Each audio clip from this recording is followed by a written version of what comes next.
Hello everyone, welcome to class number 8 of the chapter Fundamentals of Java Programming of class 12 IT subject code 802 of CBSE board. So last class में हमने discussion किया था what is control flow statement and control flow statement हम क्यों use करते हैं और उसके कुछ एग्जांपल्स भी हमने कंसीडर किया था। सो आज के क्लास में हम डिस्कस करेंगे different types of control flow statement का जो फर्स्ट टाइप है सिलेक्शन स्ट्रक्चर और कंडीशनल स्टेटमेंट, उसके बारे में हम आज के क्लास में डिस्कस करेंगे। किस तरह के कंट्रोल फ्लो स्टेटमेंट को हम कंडीशनल स्टेटमेंट और सिलेक्शन स्ट्रक्चर बोलते हैं। जिस तरह का कंट्रोल फ्लो स्टेटमेंट हमारे जावा प्रोग्राम के एग्जीक्यूशन के फ्लो को कंट्रोल करता है by using some condition. Okay, मतलब ऐसे कंट्रोल फ्लो स्टेटमेंट्स जो कंडीशन को बेस करके डिसाइड करते हैं कि हमारे जावा प्रोग्राम में एग्जीक्यूशन होते वक्त कौन सा स्टेटमेंट एग्जीक्यूट होगा एंड कौन सा स्टेटमेंट एग्जीक्यूट नहीं होगा, उस तरह के कंट्रोल फ्लो स्टेटमेंट को हम बोलते हैं कंडीशनल स्टेटमेंट। ओके, अगर हम सिंपल तरीके से बोलें कि किस तरह के स्टेटमेंट को हम कंट्रोल फ्लो स्टेटमेंट बोलेंगे, the statement by using which we can decide that which statement will be executed and which statement will not be executed based upon some certain conditions.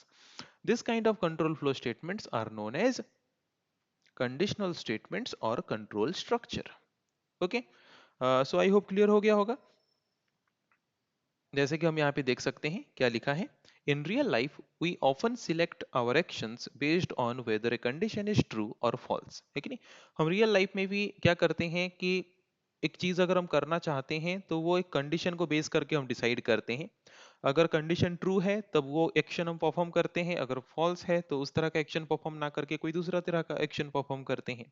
Okay, जैसे कि अगर हम real life का एक example consider करें, अगर बाहर बारिश हो रहा है तो हम अम्ब्रेला लेके जाएंगे, अदरवाइज हम लेके नहीं जाएंगे, है कि नहीं। तो हम क्या करते हैं, look outside the window, window के बाहर हम देखते हैं क्या बारिश हो रहा है, तो कंडीशन हम देखेंगे, अगर बारिश हो रहा है तो हम क्या करेंगे, हम एक्शन क्या परफॉर्म करेंगे, अम्ब्रेला लेके जाएंगे। अगर हम देखेंगे बारिश नहीं हो रहा है, मतलब अगर बारिश नहीं हो रहा है मतलब फॉल्स, दैट मीन्स हम अम्ब्रेला लेके नहीं जाएंगे, है कि नहीं। तो रियल लाइफ में जैसे हम एक्शन कुछ डिसाइड करते हैं कुछ कंडीशंस को बेस करके कि अगर ट्रू हुआ तो हम किस तरह का एक्शन परफॉर्म करेंगे, फॉल्स हुआ तो किस तरह का एक्शन परफॉर्म करेंगे, वैसे ही जावा प्रोग्राम जब हम लिखते हैं तो जावा प्रोग्राम को हम लिख के एग्जीक्यूशन करते वक्त अगर हम चाहते हैं कि कुछ कंडीशंस को बेस करके वो डिसाइड करे कि किस स्टेटमेंट को एग्जीक्यूट करना है और हमारे जावा प्रोग्राम के फ्लो ऑफ एग्जीक्यूशन को कंट्रोल करे, तो वो जिस तरह के स्टेटमेंट के द्वारा हम कर सकते हैं उस तरह के स्टेटमेंट को हम बोलते हैं कंडीशनल स्टेटमेंट और control structure. Okay, so conditional statement or control structures are type of control flow statements that uses some conditions to decide whether a block of statement or group of statement will be executed or not. That kind of control flow statement is known as conditional statement or control structure. Okay, तो I hope clear हो गया होगा कि किस तरह के statement को हम कंडीशनल स्टेटमेंट और कंट्रोल स्ट्रक्चर स्टेटमेंट बोलते हैं। तो ऐसे दो तरह के कंडीशनल स्टेटमेंट्स हैं, एक है इफ एल्स स्टेटमेंट जिसके बारे में हम डिस्कस करेंगे और एक है स्विच स्टेटमेंट। ओके, ये दो तरह के कंडीशनल स्टेटमेंट और कंट्रोल स्ट्रक्चर स्टेटमेंट्स हैं जिनके बारे में हम डिस्कस करने वाले हैं। ओके, तो सबसे पहले हम डिस्कस करेंगे इफ एल्स स्टेटमेंट के बारे में। ये इफ एल्स स्टेटमेंट किस तरह का स्टेटमेंट है। If else statement is a type of statement in which the condition that is given in the if statement is true. If that condition is true, then it will execute the code uh, that is present in if block। if block के अंदर जो statements है उसको वो execute करेगा। Okay, जैसे कि अगर ये if का कंडीशन सही होता है तो उसके ब्लॉक के अंदर यहाँ पे जितने भी स्टेटमेंट्स हैं वो उन स्टेटमेंट्स को एग्जीक्यूट करेगा। और अगर कंडीशन फॉल्स होता है तो वो इफ स्टेटमेंट के अंदर जो स्टेटमेंट्स हैं उसको एग्जीक्यूट ना करके एल्स ब्लॉक के अंदर जो स्टेटमेंट्स हैं वो उसको एग्जीक्यूट करेगा। तो इस कॉन्सेप्ट को हम प्रैक्टिकली समझ लेते हैं थोड़ा आसान तरीके से समझने के लिए। तो यहाँ पे हम क्या करते हैं, यहाँ पे हम कंसीडर करते हैं वही एज वाला आसान तरीके से समझने के लिए। And age equal to suppose मैंने लिया 25। ओके, उसके बाद हम क्या करते हैं, कुछ कंडीशन लेते हैं। If age greater than equal to 18, अगर एज 18 या फिर 18 से बड़ा है तो वो क्या करेगा, अगर ये कंडीशन सही होता है तो उसके अंदर हम जो भी स्टेटमेंट यूज करेंगे उसको वो एग्जीक्यूट करेगा। ओके, और एक बार इफ स्टेटमेंट यूज करते हैं, इफ एज लेस देन 18, और उसके ब्लॉक के अंदर हम स्टेटमेंट रखेंगे, तो वो स्टेटमेंट कब एग्जीक्यूट होगा, जब सेकेंड वाला कंडीशन सही होगा। ओके, चलो, तो ये एक सिंपल कोड है जिसको हमने प्रेजेंट किया। तो इसको समझते हैं। पहले हमने एज का वैल्यू लिया 15, उसके बाद हमने कंडीशन दिया इफ स्टेटमेंट, जो कि एक कंट्रोल फ्लो स्टेटमेंट है। और जबकि यहाँ पे हमने कंडीशन यूज किया है ये डिसाइड करने के लिए कि उसके अंदर का स्टेटमेंट एग्जीक्यूट होगा या नहीं, इसीलिए हम इस तरह के कंट्रोल फ्लो स्टेटमेंट को बोलते हैं कंडीशनल स्टेटमेंट। तो यहाँ पे हम चेक करेंगे age greater than equal to 18, age कितना है 25, तो 25 greater than equal to 18 true है या फॉल्स है। अगर कंडीशन ट्रू है देन इफ स्टेटमेंट के ब्लॉक में जो भी स्टेटमेंट्स हैं, इफ मतलब इफ स्टेटमेंट के ब्लॉक के अंदर जितने भी स्टेटमेंट्स हैं उन स्टेटमेंट को वो एग्जीक्यूट करेगा, मतलब यहाँ का स्टेटमेंट एग्जीक्यूट होगा और प्रिंट होगा एलिजिबल। फिर सेकंड कंडीशन में आते हैं। सेकंड कंडीशन क्या है, एज लेस देन 18, मतलब 25 less than 18, then the condition is false. तो कंडीशन अगर फॉल्स हुआ देन ये अंदर वाला स्टेटमेंट एग्जीक्यूट नहीं होगा, है कि नहीं। क्यों, क्योंकि मैंने हमेशा बोला है कि जब हम कंडीशन ट्रू होता है तभी इफ स्टेटमेंट क्या करता है, उसके बॉडी, बॉडी मतलब ओपन करली ब्रेसेस से लेके क्लोज करली ब्रेसेस उसका बॉडी है, उसके बॉडी के अंदर जो स्टेटमेंट्स है वो सिर्फ उसको तभी एग्जीक्यूट करता है जब इफ स्टेटमेंट का कंडीशन ट्रू होता है कि नहीं। तो यहाँ पे देखो, वोट के लिए, एलिजिबिलिटी के लिए दो ही कंडीशन है। अगर 18 या फिर 18 से ज्यादा कोई है तो वो एलिजिबल है, और अगर नहीं है तो वो 18 से कम है, और 18 से कम जो है वो एलिजिबल नहीं है कि नहीं। तो यहाँ पे हम मल्टीपल टाइम कंडीशंस पुट ना करके, अगर हमारे पास सिर्फ दो ही कंडीशंस हैं तो एक बार हम कंडीशन लिख लेंगे। अगर वो कंडीशन सही होता है तो उसके बॉडी के अंदर जितने भी स्टेटमेंट्स हैं वो एग्जीक्यूट होगा। अगर हम चाहते हैं कंडीशन फॉल्स हो तो तब कुछ स्पेसिफिक स्टेटमेंट्स एग्जीक्यूट हों, तो तब हम क्या करेंगे, तब हम अगेन कंडीशन ना देके हम वहां पे यूज करेंगे एल्स को। क्या यूज करेंगे, एल्स स्टेटमेंट को यूज करेंगे। तो एल्स स्टेटमेंट के अंदर जो भी एल्स स्टेटमेंट के बॉडी के अंदर हम जितने भी स्टेटमेंट्स यूज करेंगे, राइट करेंगे, वो एग्जीक्यूट कब होगा, जब इफ स्टेटमेंट का कंडीशन फॉल्स होगा।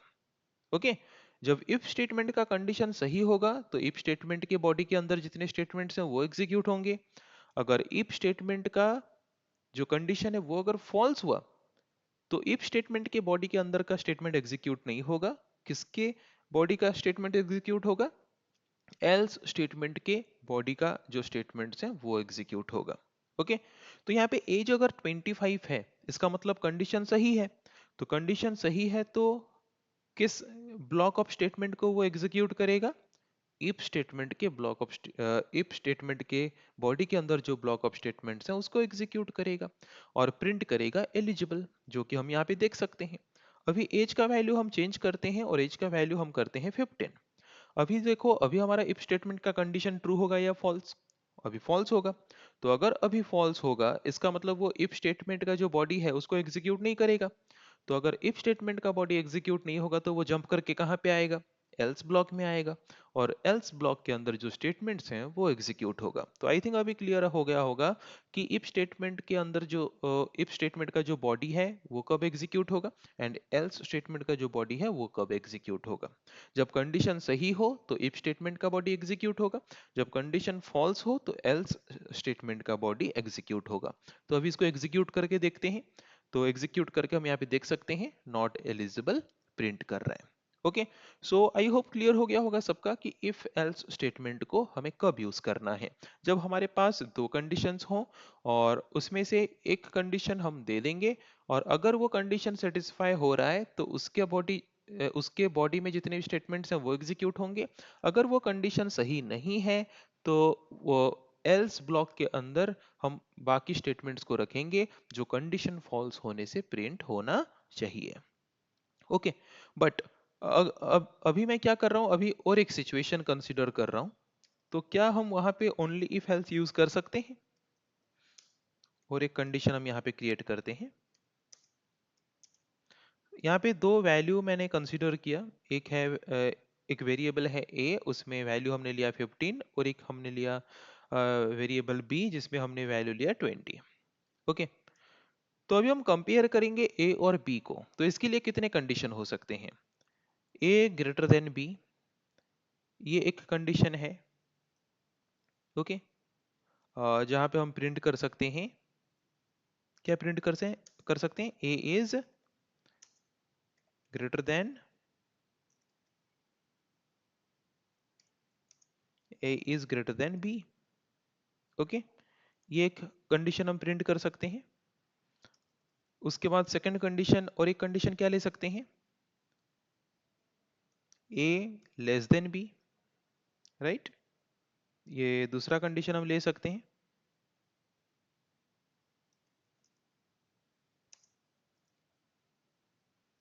ए इज लेस देन बी। तो क्या सिर्फ दो ही कंडीशन हो सकता है, या फिर और एक कंडीशन भी हो सकता है?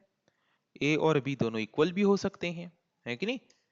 तो मैंने बताया था कि अगर दो कंडीशंस अराइज होते हैं तो वहां पे एक के लिए हम इफ स्टेटमेंट यूज करके कंडीशन दे सकते हैं, और दूसरे कंडीशन के लिए हम एल्स स्टेटमेंट को यूज कर सकते हैं। पर अगर इस तरह का सिचुएशन आ जाए जहां पे कंडीशंस जो हैं वो मोर देन टू हो, 3 4 5, ऐसे मल्टीपल कंडीशंस हो सकते हैं, तो उस तरह के सिचुएशन में हम कैसे करेंगे? उस तरह के सिचुएशन में तो हम सिर्फ इफ एल्स यूज नहीं कर सकते, है कि नहीं?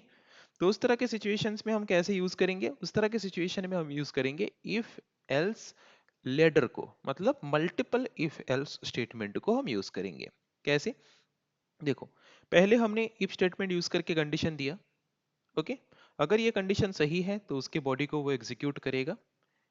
Then else, okay, else, else के अंदर हमने फिर क्या किया? एल्स में हमने और एक इफ स्टेटमेंट यूज किया, इसको हम एल्स इफ बोलते हैं।